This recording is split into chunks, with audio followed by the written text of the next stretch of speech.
with Samantha. Hello, friends. My name is Samantha, she, her pronouns, born and raised in the Bronx. I am a yoga teacher, a writer, a cannabis educator, and advocate. I'm also a New York State medical marijuana patient, just freelance extraordinaire, everything having to do with wellness. I'm also a teaching artist, a music teaching artist. So, yeah, the arts, wellness, cannabis, education, that's really where I come in, right? Whether it's through helping people connect to themselves, through their physical bodies, through writing and education. I write a lot of showcasing a lot of pieces in companies, mostly like women-owned companies, women of color owned, LGBTQ plus. Elevating their voices within the cannabis space. So that's kind of what I do. I'm a storyteller, a teacher, an artist, and these are like the mediums and the platforms in which I share that.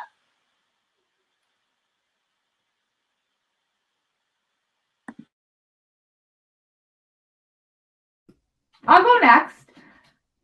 Okay, so I'm Tiffany Woodman, and I am founder of Cannabis Lux. I work there with Elizabeth.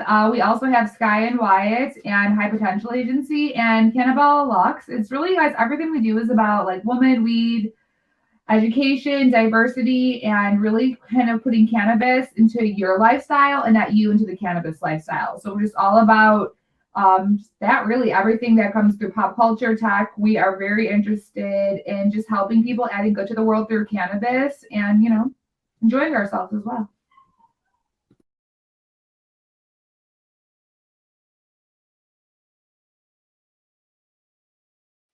All right, I'll go next. Hi, everybody. Maria Godinez. I was born and raised in Mexico, and now I am living in Irvine, California. I'm a senior software engineer here at Whitmaps, and we help all the consumer of cannabis to get connected with retailers and brands to find all the products they need, and just to get all the business and the consumers connected and a step closer. Amazing. Sorry, our moderator just had some technical difficulties. So I'm not sure who just went. I'm hopping in and out. So whoever didn't go, did everyone introduce themselves already? I'll go next. My name is Elizabeth. I'm partnered with Tiffany here based in Chicago. I've been in the cannabis space since 2016, different roles, but mostly I like to say I'm a marketer in this space. We're really excited to be part of this panel because there is so much stigma around the plant still in our communities, and even having these conversations are so amazing to be included. And there is an amazing intersection with cannabis and tech, so excited to be chatting about that. Amazing. Hey, Geraldine, I just stepped in for you.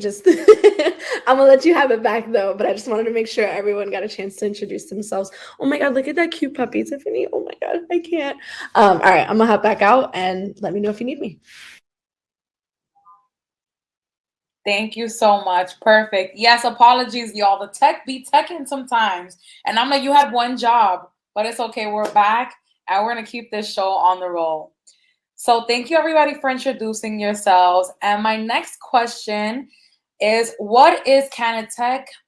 Simple question. And I'm going to start off with Maria for this question. Sure thing. When Cannatech, we're getting the technology connected with cannabis, and with the technology, we're just kind of like connecting one single thing in general. There is like many aspects within the Cannatech on how we can add the technology to make all the community much better. Here at Whitmaps, we're literally making software to help our marketplace to get all connected.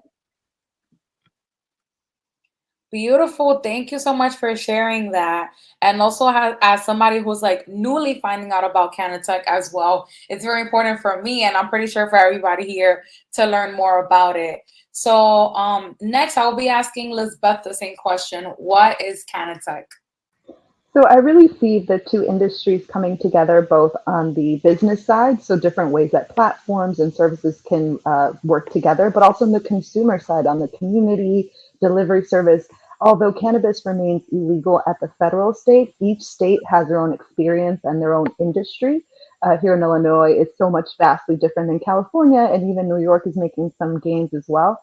And so it really comes down to what I think is leveling the playing field to that industry where you can have access to a business that involves both cannabis and tech, whereas a lot of what is called the plant touching opportunities in cannabis are very limited. Perfect. Thank you so much for sharing that, Elizabeth. And the next person I'd like to ask this question is Tiffany.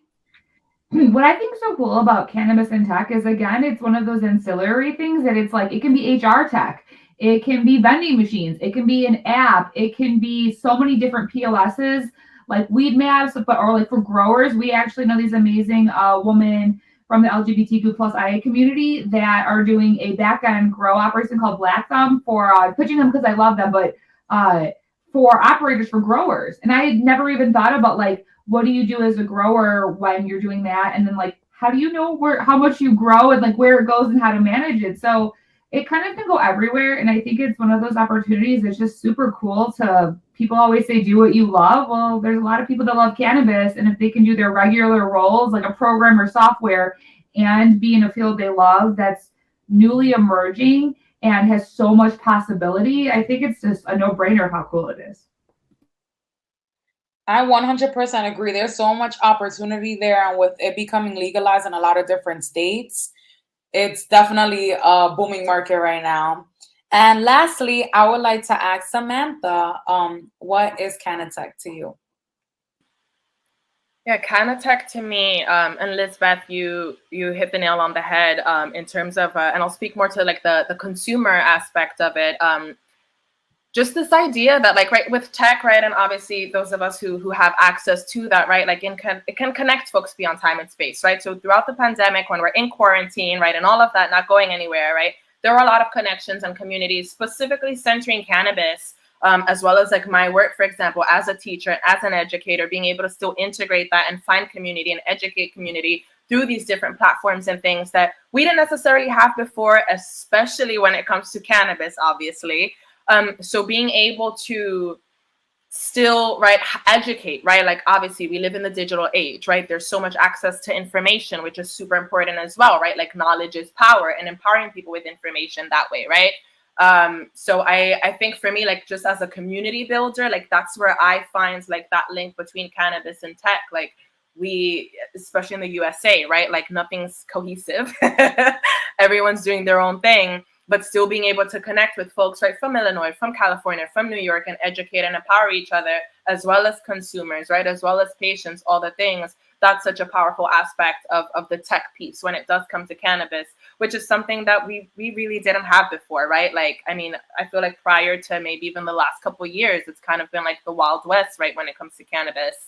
In the States, at least in New York, right? I can only speak to like New York State's experience. So to see just so much more access in certain ways, right? Through the medium of technology, you know, being able to, you know, find information. When I was a baby canna consumer, right? Looking things up on Leafly, right? And apps like that, weed maps, like those are such, I feel like underestimated, right? Kind of like applications and things that it's like, even at your fingertips, you can hop on weed maps, Leafly, Google real quick, right? And be able to receive this information, be able to receive reputable sources for things. So I think that's one of like the biggest things that I'm excited about as a teacher and a leader in this space, but also as a consumer and someone experiencing it as well. Thank you so much for that, Samantha. And something that I want to mention as well as everybody sharing, I like to think about it as like tech is a world of opportunities, right? Which for a lot of people, a lot of Latinos, a lot of people of color, you may not, growing up, I'm pretty sure your parents weren't like, yo, go to tech, like work in the tech industry. Your parents probably were like, you're going to be a teacher, a doctor, a lawyer, and those are your 3 career options, and then it's just going to all work out. So I feel like bridging something that may be familiar within the community, because I know people use cannabis for a wide variety of reasons, and then bridging something like tech, where there's a world of opportunity, but also in cannabis there's a world of opportunity. Bridging those two is a really nice combination. So thank you all for sharing your perspective on what is Cannatech. And my next question is, as Cannatech is on the rise, can you tell us why you think it's still stigmatized as a taboo? And anybody can start on this question. I'd like to jump on that since it's something that I personally deal with. Although I've been in the industry since 2016, my parents are not okay with it. even though I'm in marketing, even though I'm not involved in plant touching yet. And I think it does come down to the everlasting effects on the war on drugs. You know, my parents came here in the 80s, and so they really saw that equation to marihuanera is, you know, you're unsuccessful, there's no future for you, you have to be mentally ill. And I think the problem with that is that as an industry, we don't address it culturally. And so there are people who are very talented, very capable of being part of the industry being shut out. And I think it does come down to fear and the fact that there's still a lot of people that look like us who are in jail now for very minimal possession. And the taboo comes from that fear of like, well, you're going to go to jail, your life is over. Very true. Thank you so much for sharing that, Lisbeth. And that's also a whole different topic to dive into, right? Like people that are in jail right now for minimal possession of cannabis. So I think, Maria, you wanted to go next. I saw you got off mute. Yeah, I was definitely feeling a lot of what Elizabeth was sharing, because even with my own hometown, I come from a very, very small town. And even my mom, as today, she still uses the word marijuana as drug addict. Like it's just the way that the words get coupled. It's like, no, let me just explain you. Marijuana and cannabis is this sector, and what you're talking about is this other sector. But it's just the way that we grew up in. And there is a huge difference, especially coming from a different country and seeing all the culture that you see here in the US, and you can see such a different paradigm. And it's like, oh wait, we need to bring this back to you. And I even remember when I joined Weed Maps back in 2018, I did have a few friends that they were asking me if I was worried that my career may be impacted. Like, what does it mean that you're joining a cannabis company? Does it mean that later on, if you want to move to a different career, is this going to be a problem? Like, and I have seen like a couple of friends that they do get worried just by listening that you're going to get into the cannabis industry. And it's like, no, it's okay. It's a technology company at the end of the day, and we are here creating technology. So in addition to the education is this taboo that you have to deal with what you're doing, and also explain that your day-to-day job, like you're mentioning, I don't touch the plant. I am literally touching a keyboard all day, every day, and I'm just working on the same software that I would do with somebody else. But it just happened that my company works directly with other cannabis companies, and we are within the industry.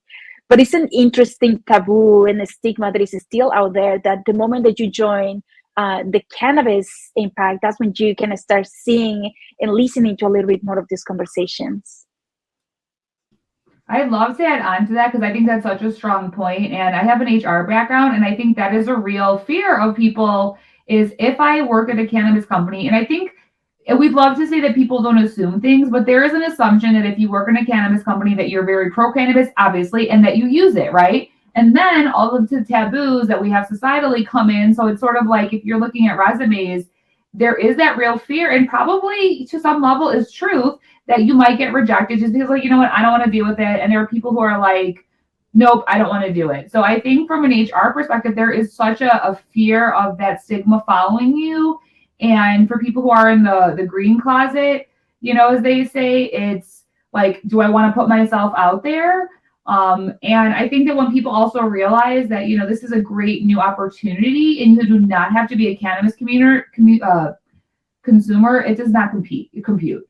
So it's like, well, why would they work at a company for cannabis if they don't use cannabis? And I don't think people can get past that thought. And it's like, well, it could be because some cannabis companies have great perks, you know, and you can work from home and they're offering me a different salary and they're doing this and that. Sorry, Dante. And they're doing all these other things. So people don't realize that it's a new industry, right? So when, you know, people say, I'm going to go work in Google.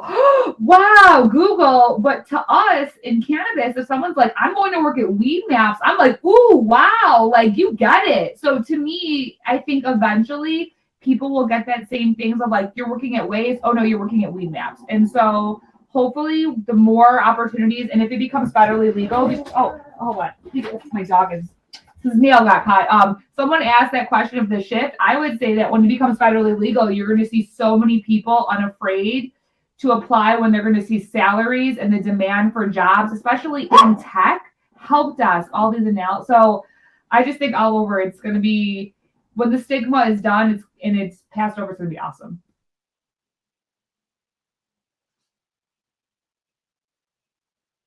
Thank you so much, Tiffany. I don't know if you want to add anything, Samantha, or if everything was covered too. That's perfectly okay. Yeah, I just want to touch upon Tiffany's point about like coming out of the cannabis closet. And I just want to share my very real experience because I know that I'm sure there's plenty of people here who probably have gone through this, right?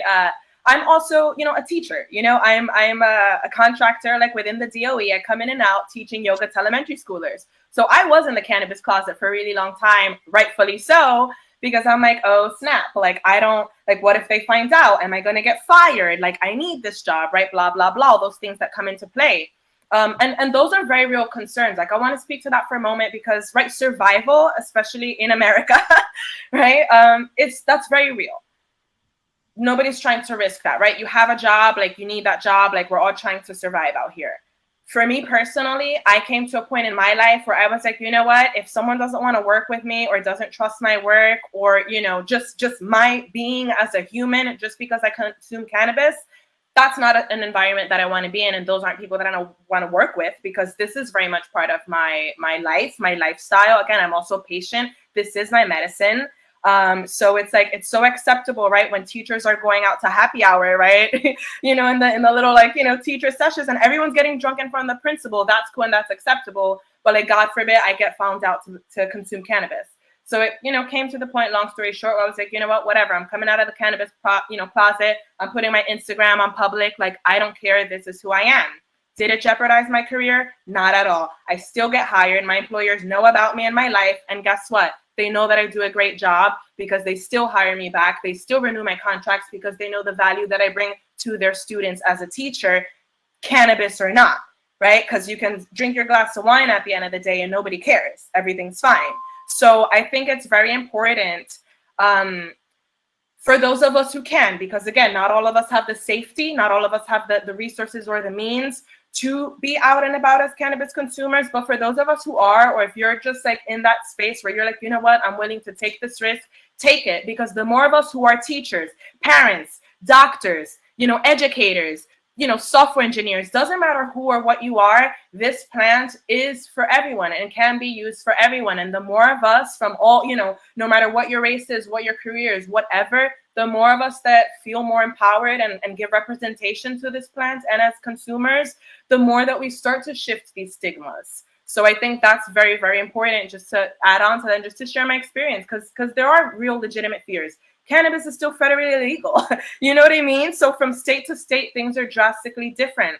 But again, for those of us who can or are able and have the communities that get it and that are supportive, like, knowledge is power and representation matters. So thank you for sharing that, Tiffany, because yeah, I just wanted to speak to that point because I think that's also very important. Thank you all so much for sharing that. And I feel like for me, it's so important to hear all of your different perspectives because also as somebody whose parents are like, marijuana es una droga, like that's the worst thing ever. Like, are you talking to demons or something like that? And it's like, why, if alcohol is technically poison and killing us and people are getting all these diseases from it, why are we judging people that are using cannabis for whatever reason it may be? So thank you all for sharing your stories, and definitely believe that representation matters, because when we see more individuals like us, like being open, like screw this, you're gonna hire me or not for the value that I bring, is gonna be more normalized, and that's what we need to do. We need to normalize it more. So thank you all so much for sharing all of your perspectives. My next question is, what are some misconceptions that you hear about Canna-Tech? And also, I want to go back to a comment that somebody said in the chat that actually made me giggle, but it's so true. They said it'd be like asking, why are you working at Tinder if you're not single? Like, that's true. It's true. So yes, my next question is, what are the misconceptions that you hear about Cannatech? And for this one, I'll start with Tiffany. I think one, I would say again, the typical one we just talked about, which is you have to use cannabis. But two, I think people again think it's plant touching, or they don't understand, like, funding is really hard, and I think people think that we're getting a lot of funding in cannabis tech because, you know, it's cannabis, so people want to give you money, right? And then they forget the two big things, which is like, hey, still federally illegal, so banks don't want to give us money. And two, even Liz Beth knows about this, and she kind of has taught me about this, which is like VCs don't want to put money in cannabis. It's still, people can think the technology is so amazing and it can be the best tech out there, but people are so scared of the stigma that they're not giving the funding. So people think that companies have all this money, and they see that, you know, every day states are making millions of dollars in cannabis sales, right? And so they're thinking that cannabis has all this funding and there's just money for us, right? But when you are an entrepreneur, or you are trying to get in tech, or you are at a bigger company, you're not having access to the same funding where some companies can just go and be like, hey, we're doing great, need another few mil, come on guys, got some new users. But like Weed Maps has to probably work 3 times as hard, and they were, you know, the biggest ones, but you still getting the funding because this is people's capital. It's not really bank funding. And how do you get someone to put cash into it? It's like, no, there's not money the same in tech. So I think that's a really big misconception, is that it's cannabis, it must have a lot of money. And then I think that's my biggest one, actually. I'd love to hear everyone else's, because I think that's mine, is just that there's opportunity for growth that there isn't there. But again, when federally legal comes, I think that it's going to be a big like tech boom. So I think Utah is a place where a lot of people are going. And there's a lot of cannabis popping up in Utah, even though it's not a state that is legal, or that, you know, people think that would be there. But they're building these different tech hubs, and I think you're going to see I think they're going to call it another green rush, or whatever you want to call it, when it becomes legal, because you're going to need people. So the misconception is that, also that there's not a lot of jobs. There still are jobs, just not the same funding. So just a few things.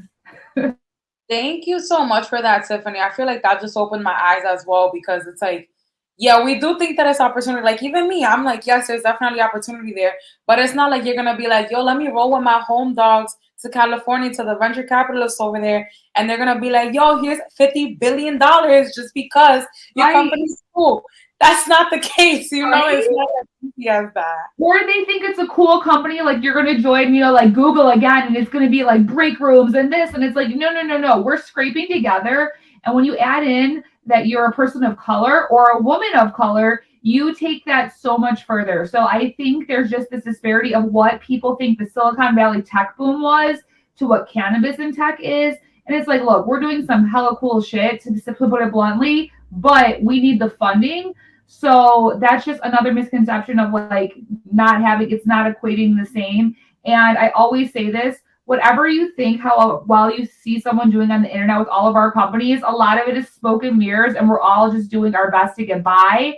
So a lot of people think because we do these things, oh, and Web3, don't get me started on Web3, that's the future too. So I saw that, I was like, ooh, but I think like all the bad stuff is going to change, and everything that we're all going to answer is going to completely flip, and then be like, everyone's going to be like, how do you get into cannabis?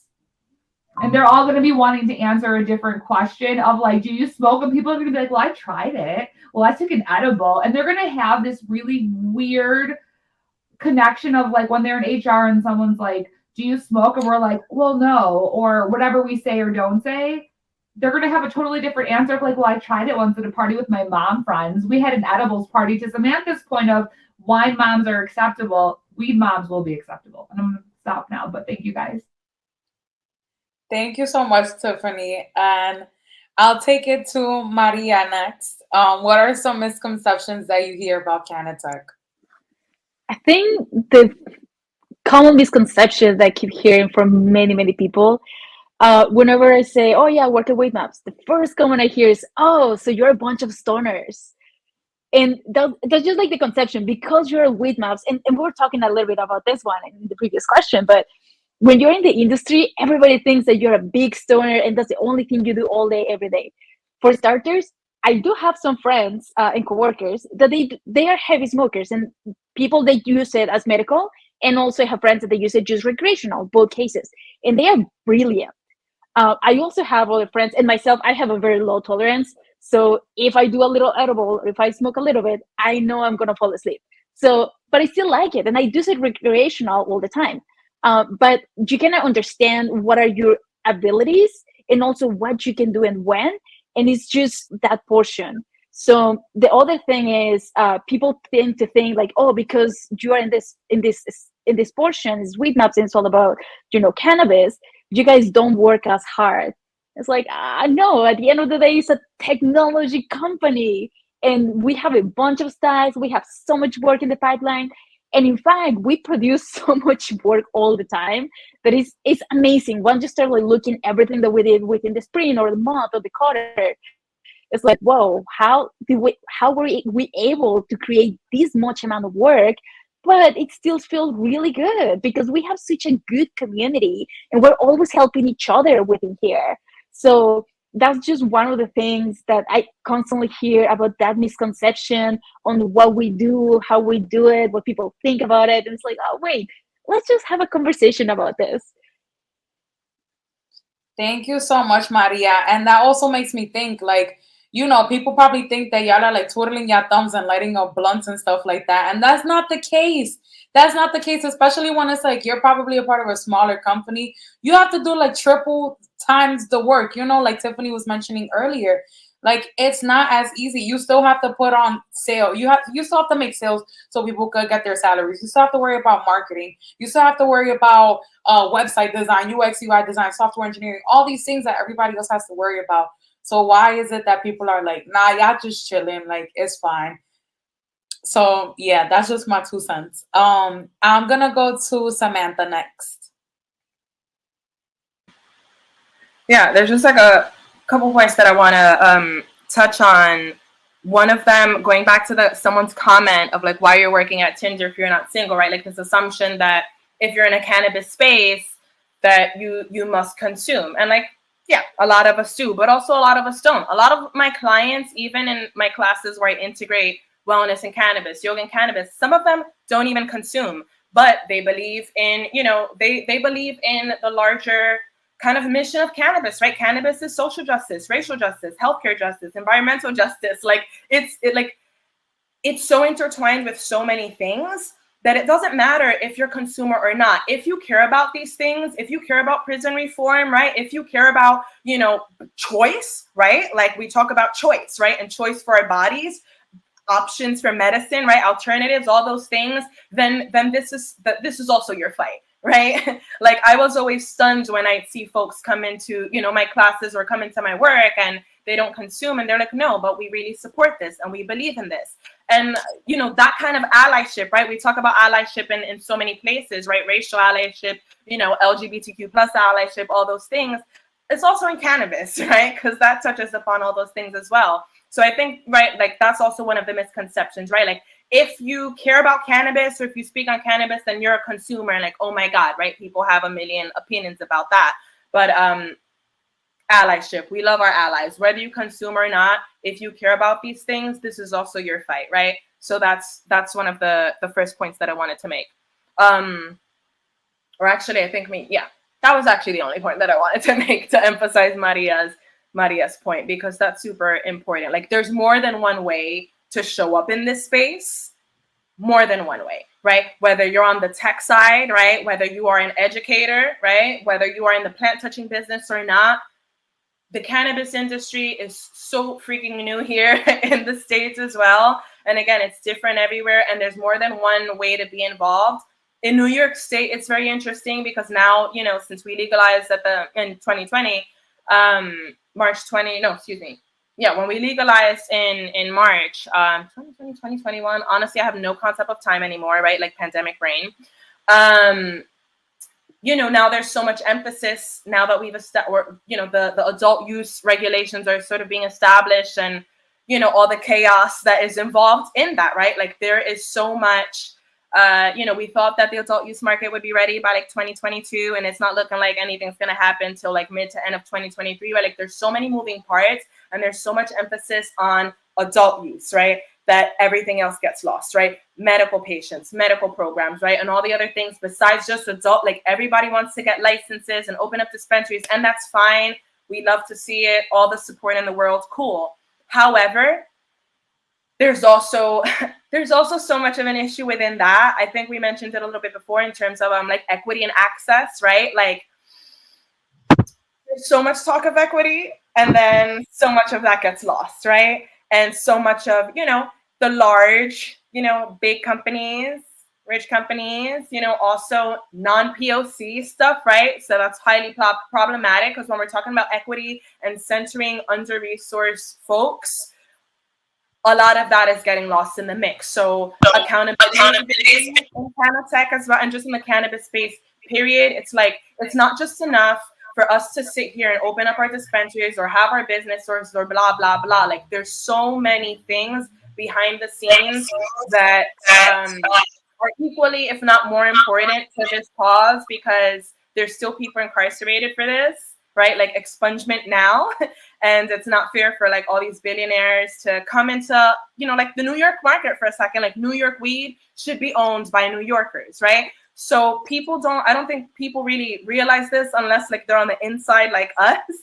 So just for like outsiders and consumers, like really paying attention to that, like what companies are you supporting, right? What, like, where is the proof, right? All the equity this, all equity that, ask for the proof, like hold folks accountable, because that's the only way that we facilitate change, right? There's strength in numbers, right? And it's like consumer demand. Like if we ask for stuff and fight for stuff, that will be given. But if we just let them kind of like, pull the blinds on us and we just go with it, like they're going to just take over and completely destroy this market, and cannabis will turn into big canna, right? And all of that. So this is like, I could talk about this forever, but I'm going to be quiet now. But that's all I'm going to say about that. No, thank you so much, Samantha. Like your passion really does show, and I really do appreciate that. We want to hold space for all of y'all. Whatever specific question that strikes a nerve with the following questions that I have, like go ahead and go off. We're holding space for y'all to have these discussions. We have like 54 people here, and I'm pretty sure everybody's like, yes, we want to learn more. We want to learn more. So thank you all for sharing this. And it is larger than what we just see. Like Cannatech is larger than a name. It's about social reform and everything else that goes beyond that. So thank you so much, Samantha, for sharing that. And lastly, Elizabeth, question for you, which is what other I think that they did an amazing job tying it, Samantha. You hit all the points that I wanted to make. So next question. Perfect. Thank you so much, Elizabeth. All right, my next question is, what's an area of Cannatech that has yet to be explored?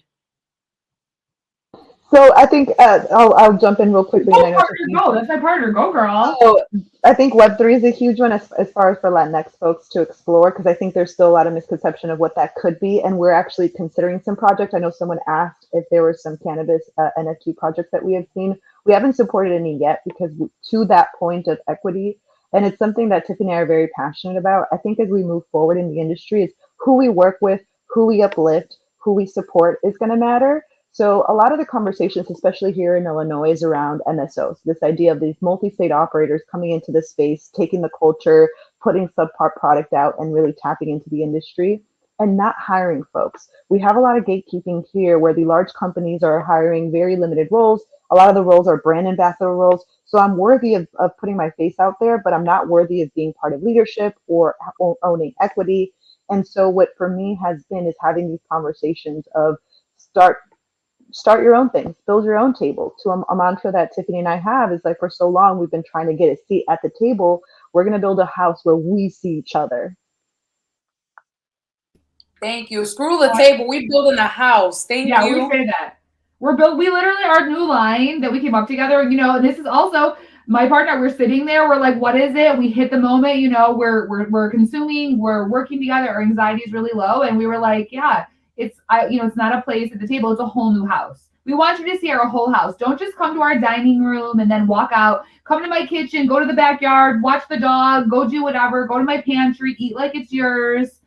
But I think, when I thought about what you're saying, I think actually healthcare is going to have an amazing burst in cannabis technology, because I worked at a company that did patient recruitment, and there is going to be, I think, so much when cannabis is federally legal and you can use it as medicine, and insurance companies will actually pay for it and use it as the medicine it is. I think you're going to see an amazing amount of tech in healthcare.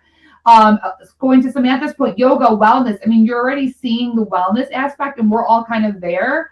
But I think delivery services, but healthcare is going to be huge. And that is also going to be the bridge that brings together a lot of the destigmatization and how it can help, especially the Latinx communities, right? Because when grandma can take a tea, and I'm not going to toot myself, but we have a CBD, an herbal tea with CBD that we're going to get THC infused for the medicinal side because patients need that, right?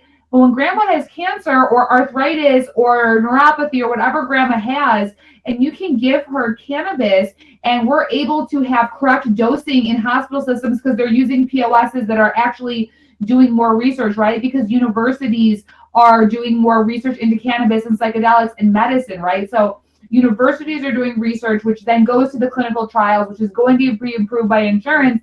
And you're going to have people going to nursing homes and places, and you're going to have pharma can, right? You're going to have the pharma meets can experience of true bud tenders. So there's going to be, I think, just a really big thing that's going to go to that, because to me also, and I think to most of us, cannabis is medicinal. It is, I believe we all take it medicinally. When we even say recreationally, right, it's really to relax, right? It's a way to self-soothe, to relax our anxiety. So medical patients are the key. And the way that we treat our medical patients, to your point, Michelle, is going to be very indicative of how I think we treat our patients in the future. And I think we need to be aware of that.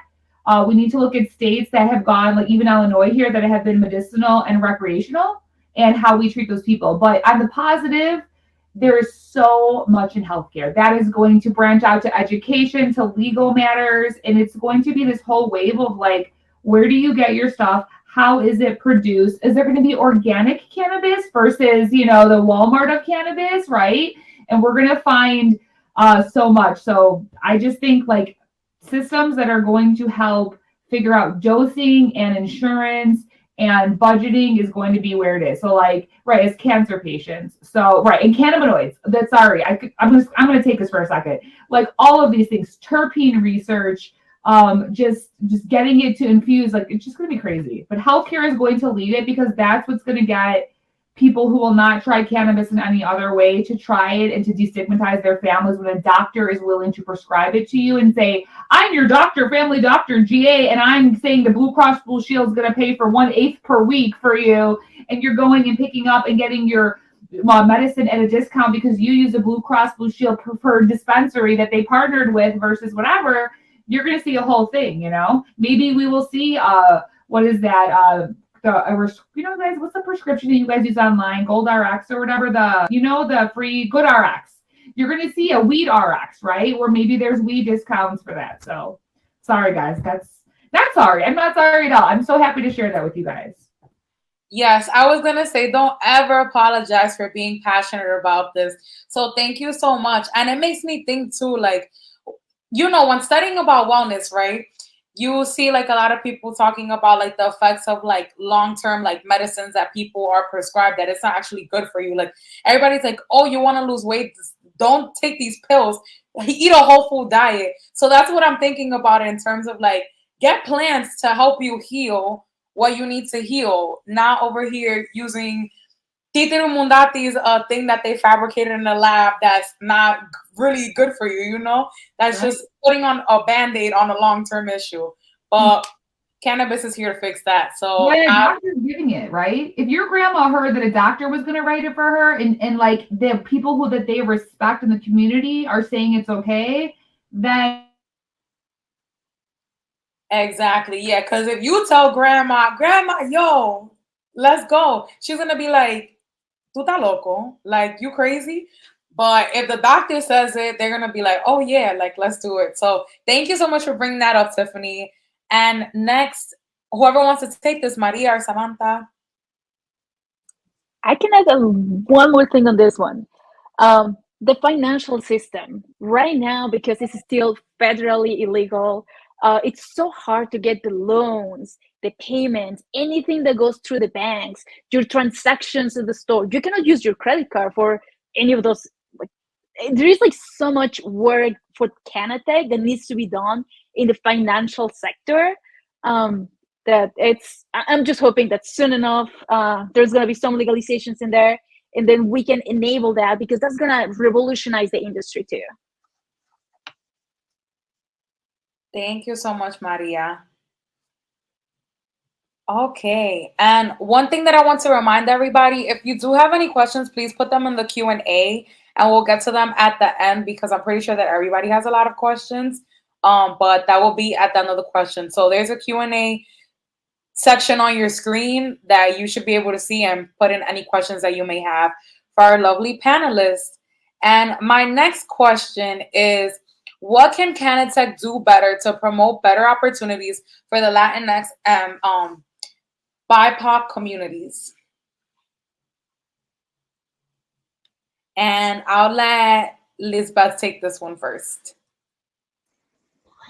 I want to share one of the things that I think helped me advance my career in both cannabis and tech, which was removing myself from titles. So I think oftentimes we put ourselves in this box, specifically me, like I wanted to be a CMO, right? So a lot of the roles that I went after were like very structurally in that corporate setting versus being able to take a step back and say, what do I like doing? What do I enjoy doing? What am I passionate about? And I think that is the biggest opportunity in cannabis and tech now is being able to identify what you're good at and what you want to do. A lot of the opportunities, and again, I keep bringing this up, the idea of gatekeeping, because I know so many amazing, talented, brilliant people who have been shut out of the industry because they were too much, whatever the case, the way that we look, the way that we act, or we didn't fit into that corporate mold. And so what I want to challenge you all is do not tie your success or your value in the cannabis tech space to landing a job.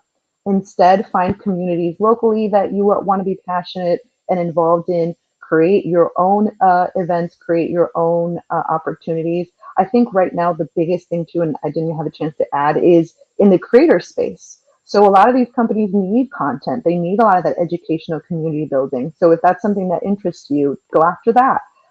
Some of the states now, I think learning your state rules. I love basketball. So like you have to, in order to run a play, you need to learn what you're running and the rules of the game. So identify the opportunities in your state. Like for example, here in Illinois, although we want to shy away from that dispensary example because that's not the only way to get involved, there's a 60-40 rule. So 40% of your product can't be yours. So even on the services side, we're trying to push legislation that says, hey, 75% of your contractors, all those service industry need to be either minority owned or women owned. So really go after what you're passionate about and identify the areas that where you could even be a freelancer in this space, a consultant in this space. Remove the idea that you have to work for a big company. Like I said, a lot of the opportunities are very limited in that, but there is a way that you can jump in on the freelance side. I do believe that. Thank you so much, Lisbeth. And I'll let Maria go next. Yes, I would say your network is important. The people that you know will help you out along your career, but also surround yourself with good people. One of the things that has probably helped me the most at Weedmaps is that I landed in a really good team and they helped me out to actually move my career from quality and insurance to become a software developer. And it was because my friends, which were also my coworkers, they saw the opportunity. They saw a little bit, and they were like, "Hey, what if you start doing this course over here? Hey, why don't you try this thing on this side?" And then when an opportunity opened up, I just raise my hand and say, "Hey guys, I'm really interested on the developing of the software." In that, I mean, don't get me wrong, I like what I'm doing, but I would love to explore this particular side of the house. And everybody was super helpful. They gave me a bunch of materials to study to upgrade myself. To upgrade, sorry, I guess I'm talking myself like an app. Just to like do that continuous improvement and development, even within the techniques that I needed. And then later on, they also helped me out to get into that position within Witmaps, and they gave me the chance to become a software developer. And here I am, a couple of years later. Now I became a senior. But it's because I had the right people around in the network, and I was also surrounded of really good people. I feel like those two are really key factors for you to move and like make the career within the Canna-Tech industry. Thank you so much, Maria, for sharing that. And next up, I'll ask Samantha. And sorry if I'm saying y'all name very extra. You know, it's the Dominican in me that just be jumping out sometimes. No, don't apologize for your accent, honey. Remember, we said no apologies. No, I think everyone touched upon everything, so we can move on. And next up, Tiffany, if you have anything that you would like to add.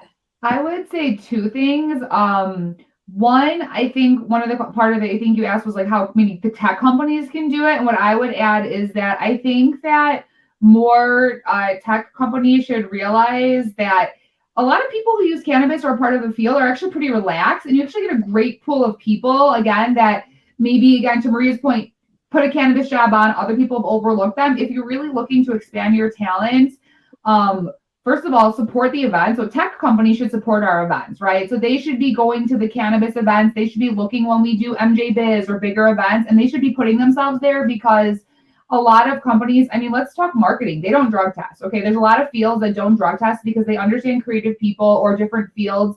A lot of hospitals do or don't because they understand the pressures and how people medicate, right? So I think there's a level of tech companies going out there and putting it out there. I think to someone's point in the comments, they don't always share the best tech jobs. They're not shared. Like you don't necessarily, to Elizabeth's point, LinkedIn's probably the best place right now. But a lot of these jobs get filled because somebody knows somebody, right? So I'm a tech guy. I know somebody. I hired my bro from Jim Beam, whatever. And so I think there's a responsibility for companies, especially even startups in tech, but that how you hire matters. And you really need to expand how you hire and put those roles out there. If your friend is the best candidate for the job, guess what? Then they will be the best candidate for the job.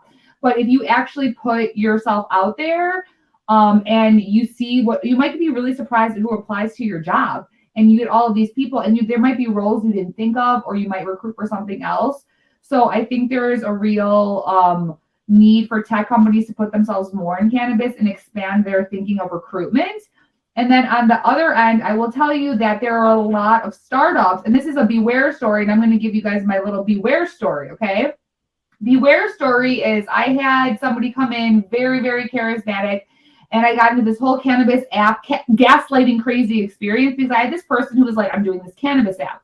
Be very, very careful because it can be, a lot of people are trying to get into cannabis tech and don't have the funding as I talked about. And so you are working for equity, right? And that is a big trade that a lot of people do is you work for equity. Well, I'm working for this person for equity, and then I'm starting to realize that like this person was not going to make this app, even though they had all these things. And I had seen this happen with other people that you build a deck, you talk really big game, you say you're going to get people to do free labor, and you don't really tell the realization of how limited the funding is, right? And how you might put a lot of work in and it's not equal. So you have to be so careful of who is reputably starting a business, what you're going to sign yourself up for in terms of equity or salary. Honestly, my lawyer is my friend, and I was going to like bring her on board, and she had a meeting and she's like, Tiffany, no, girl. She's like, you don't work for free like that. She's like, that's not the case because this, da. And I was so grateful that I had this friendship with another woman of color who was able to say that. But I will tell you, please, like, look out for what you're partnering with, because everyone says they have a company, and there's a lot of people who don't necessarily have the experience or are looking to make a quick buck, and they're not necessarily even cannabis consumers as much as they're seeing cannabis as an opportunity. So I will tell you that you don't need to smoke cannabis to be in cannabis in any way, shape, or form. But I will tell you that I'm very wary of somebody that does not use cannabis at all in their life, even at a ball, that doesn't know anybody, and that really doesn't have it incorporated into anything, and just is like, I think it's a moneymaker that's good. Usually people that see an onus who might not use it, they still use a balm, okay? They might take an edible. So I'm just saying be careful in tech, because with all these good opportunities for recruitment, there are still scams. Yes.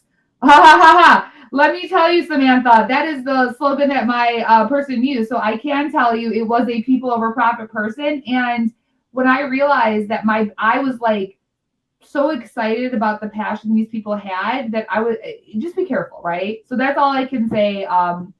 Just be careful of where you're recruiting, and there are resources that you can reach out to. You can reach out to other companies to verify things. There are organizations. There is, the National Hispanic Cannabis Council, right? There are places to verify these. So I think that just verify where you're working. Sorry, not to bring in the dangers, but I think that's a real thing. And as women of color, we are susceptible to that. and people do try to use us. And because we've had to be so accommodating, I think a lot of times in our roles and other experiences to, you know, men, to white men, to have these things, that I think it's really important we don't let each other get preyed upon, and we recognize that, because I got gaslit, and I'm a strong, badass bitch, you guys. I'm a badass. I don't take shit from anybody. I'm like, look, but this person had appealed to a flattery of my professional career that I had not gotten from the white previous bosses that I had, these white males. So I will be honest, it appeals to an ego of like, oh, somebody in cannabis is going to give me this opportunity and I'm going to be this badass. And unfortunately, I've seen that happen over and over. So just be careful, and then recognize that when you have a good opportunity, a lot of other women are here and we're here for you, and there's a community. So like, ask the questions to other women like us in the community and people, because cannabis is still really small and we talk. Thank you so much, Tiffany. It's crazy. The scammers are everywhere. They're everywhere. And I'm really not, I hate is a strong word, but I hate profit over people. And they'll use their charisma and they'll be like, yeah, loop you in. And I feel like it happens to a lot of women of color. Like they try and swindle us crazy because they're like, oh, you take any opportunity. Like, oh my God, thank you so much for giving me the chance. No, screw you. And dip out of here with your scam.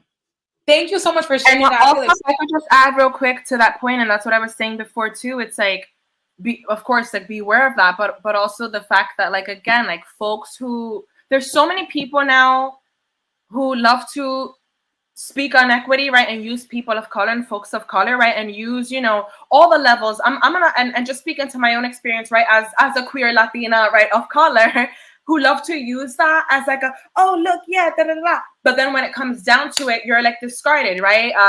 So that's also like the culture vultures, right? Like folks who will try to use your image, right? The tokenization, right? Using your image, using whatever it is that you represent or stand for, that they're trying to do, but aren't actually doing like the work behind that. So thank you for speaking on all of that, Tiffany, because that is exactly like that. People need to hear that. Like people need to hear that. And we are the ones who are the only ones who are going to be able to speak to that and share that information. Like, because we know, because we go through it, right? Like, so thank you for speaking on that, because that's absolutely powerful and necessary for people to know. Thank you too. Yes, thank you all so much. I needed this, so thank you. And if anybody would like to add to that question, which was what can Cannatech do better to promote better opportunities for the Latinx and BIPOC communities? If not, we can move on to the next question, and we have some questions in the Q&A as well. Yeah, just one more to that. Yeah, like for folks, especially for like the non-folks of color who are in this space, like, do the work. I can't tell you how many colleagues of mine who are doing all the labor, right? Especially when it comes to diversity, equity, inclusion, right? Like, just because you might be that person of color, right? Or whatever that little, you know, kind of like marginalized or underrepresented, you know, identity or voice you might be, like, doesn't mean that it's yours. Like, if the company isn't doing the work to just be a decent human, period, right? Like, there should be equity, there should be diversity, there should be inclusivity, right? There should be respect. Like, everyone has to be doing that work, right? Like, it's not just your job as, you know, La Dominicana or La Mexicana, right? Or whatever. It's not your job to do that work alone. Yes, we have the voice. Yes, we have the experience, but it's not our job. And if these people and these folks and employers are adding on top of the labor that we put in for our work, because again, like Tiffany, you said it, like we are all doing it, right? Like on, you know, on the gram or whatever, it looks like everybody's thriving. And yes, for the most part, yes, we are, but it's also like, it's hard. Like, it is hard. So it's not just on us to be doing that work and to now have the emotional labor thrown on us as the people of color to, you know, kind of foster the equity or whatever. Like, no, if you're going into this space, like, ask the questions. Don't be afraid to ask those questions. Me as a person, and as like a recovering people pleaser and someone who was afraid of, like, you know, oh, maybe I don't want to ask this because then what if they don't hire me because I had the audacity? No, have the audacity to ask the questions. And if they don't want to hire you because they're afraid that you dared to ask for a raise or whatever the case is, then that's not an environment that you probably wanted to be in anyway. Thank you so much. And I'm the same exact way. Yeah, snaps for that, because thank you, Samantha. No, it's true. And thank you so much, Andrea, for sharing in the chat too. That's why I didn't go back to my old company. I couldn't be the only Mexican working and making the millions. I felt that in my soul. I didn't work, I've never worked in Cannatech, but I used to work in sales. And honestly, I got fired for having a mouth. Like, I got fired, and I'm like, y'all fired me off racism and having a mouth, honestly. But that's a whole different topic. But yes, I feel like if you ask the questions beforehand, because the last thing you want to do is end up in an environment that does not respect you and support you for being your most authentic self. So thank you so much. And that takes me to my next question. So I'd like to know from all of you, what obstacles have each of you faced since being in this industry? And I'll start with Lisbeth for this one. I think the biggest obstacle was managing expectations for yourself and for people. I think oftentimes we either get tokenized or we get put in a pedestal of what we can and we cannot do. And I think that is a struggle. Like, for example, raising money, right? When I came on, I was the only Latina in a lot of the teams. And so you get propped up. It's like, well, we have this amazing Latina leader. And then you have to fill that gap of like, what does it mean to be part of this industry? And also play into this idea that I'm being represented or I'm representing a white team.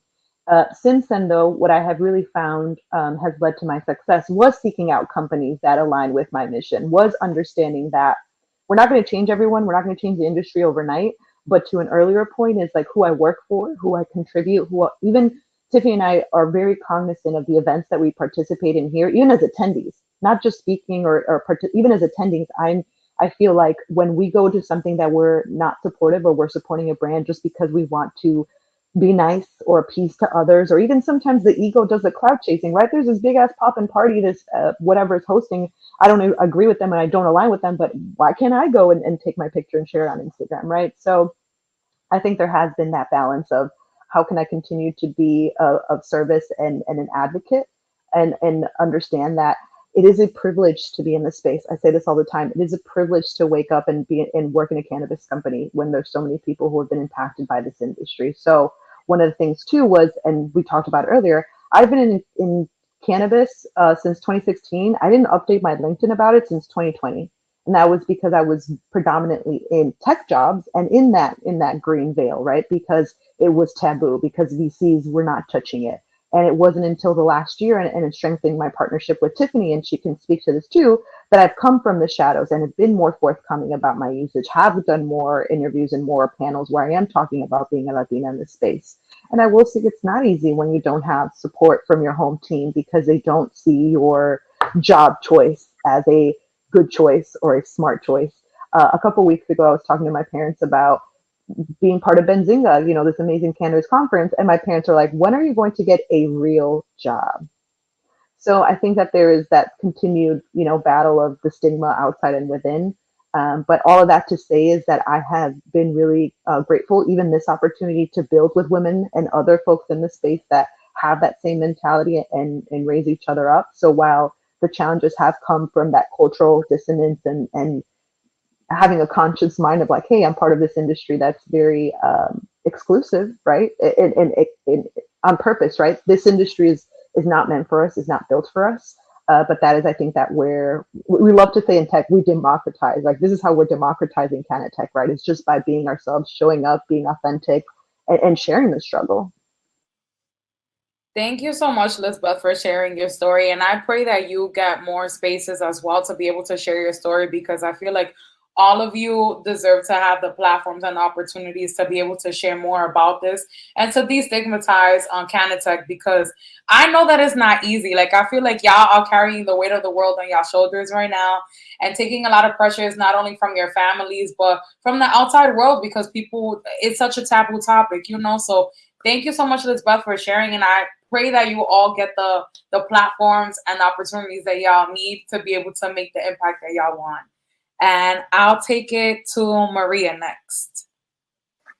On this one, I'm going to divide it into two portions. One is from the technical perspective, and then one more is from the personal perspective.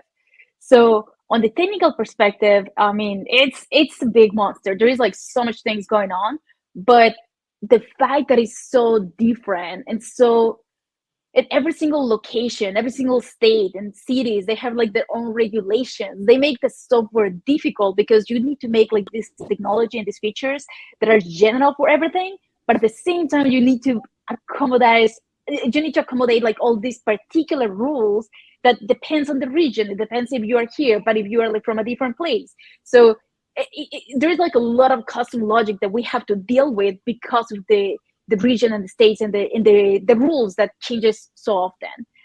And then at the personal level, I learned English way later in life, and as you can tell my accent, I still struggle and I still swap words and I still make many mistakes all the time. So one of my personal challenges was just to move on the fact that I'm gonna say things in the wrong way, and I'm gonna say things that I don't mean to say, but I just came across in a rude way, and I didn't know it was rude to begin with. So I have had to just be nice to myself and just give myself a little bit of extra room to say, hey, you're gonna make mistakes. English is your second language. You're doing the best you can. But the people that is around me, they have been very helpful at so many different levels. Friends, family, coworkers, everybody around it, that whenever that happens, yeah, here and there they would tell me back or repeat back the phrase so I know what it actually is.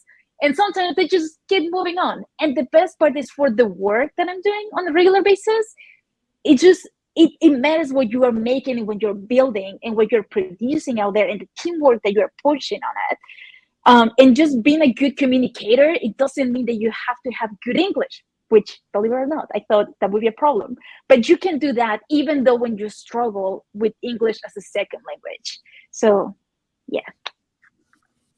Amazing. I'm so sorry. I don't want this panel to end, but I do have to hop in. So technically this session ended 3 minutes ago, but I know we were all passionate and really into it. And there's zero wrong with that. The session is going to be open for another 2 minutes. So if anyone wants to ask questions now, ask away. But just letting you know, I do have access on the back end. So I will be reviewing any questions that were listed within the chat or in the Q&A portion. And I will be sending them out to our panelists today to answer within the next couple of weeks or so. So, you know, they can continue providing feedback to the community. I know this was an amazing conversation about cannabis and Canna-Tech. And we did have one last question about recommendations and tips. We're not going to get to it now because the session's about to cut off in like 60 seconds. But with that, we need a part 2.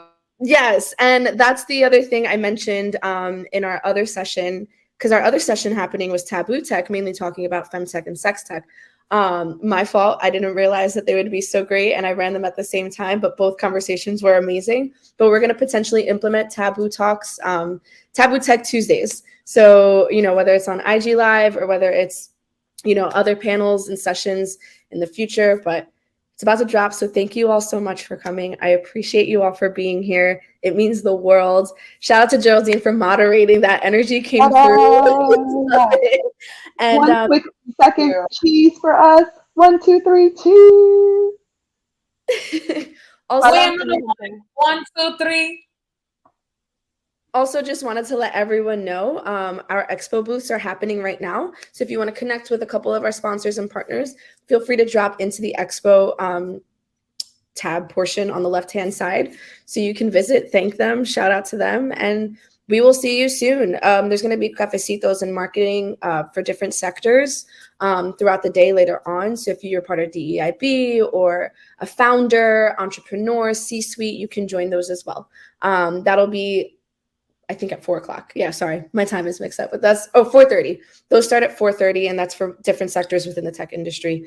So I hope to see you all back soon, and thank you so much for joining. I appreciate it. Bye. Bye.